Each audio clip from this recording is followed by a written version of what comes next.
Si tu kiffes nos vidéos, abonne-toi et ne zappe surtout pas la petite cloche qui t'informera de la sortie d'une vidéo. Poète. Hey, salut à tous, c'est Tifo et Bibou, et on se retrouve pour une nouvelle vidéo dans les coulisses, et ce coup-ci ce sera les coulisses de The L Word.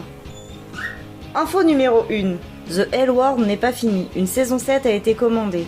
Elle comportera 8 épisodes et sera toujours produite par Elaine Chaiken. 3 personnages seront de retour officiellement, il s'agit de Shane, Alice et Beth. Carmen, qui est interprétée par Sarah Chahi, s'est montrée très heureuse sur Instagram en sous-entendant qu'elle serait également de retour sur la série, mais nous ne savons pas si son rôle sera récurrent. Prochainement, nous ferons sûrement une vidéo sur des théories de cette ultime saison. Info numéro 2.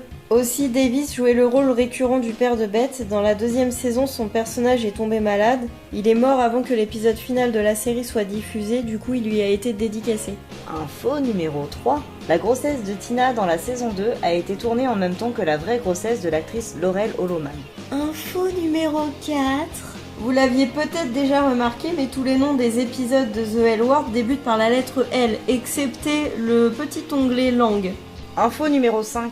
Marcus, le donneur de sperme de Beth et Tina, n'avait jamais joué de sa vie. Il n'était même pas acteur. En fait, c'était le peintre du premier directeur artistique de la série, et celui-ci avait pensé qu'il correspondrait parfaitement pour le rôle. Depuis, l'acteur a décroché quelques rôles. Info numéro 6. Après quelques recherches, nous avons trouvé l'orientation sexuelle potentielle des actrices. Jennifer Beals, qui joue le rôle de Beth, est hétérosexuelle et mariée.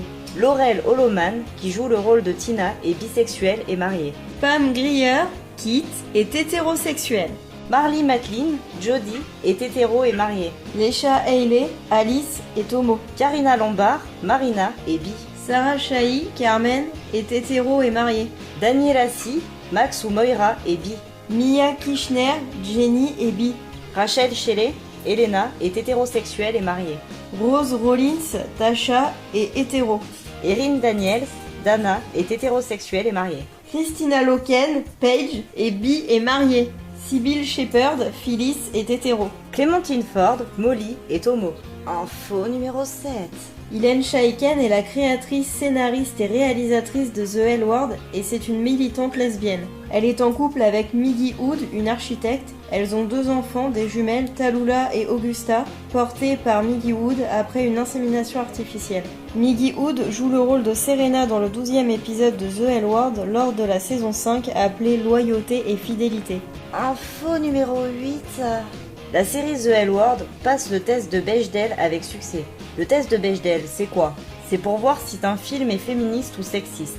Il y a donc 3 critères. Critère numéro 1. Il faut au minimum que le nom et le prénom de 2 personnages féminins aient été mentionnés. Critère numéro 2. Il faut que ces 2 femmes se parlent. Et enfin, critère numéro 3. Il faut que leur conversation se porte sur un autre sujet qu'un personnage masculin.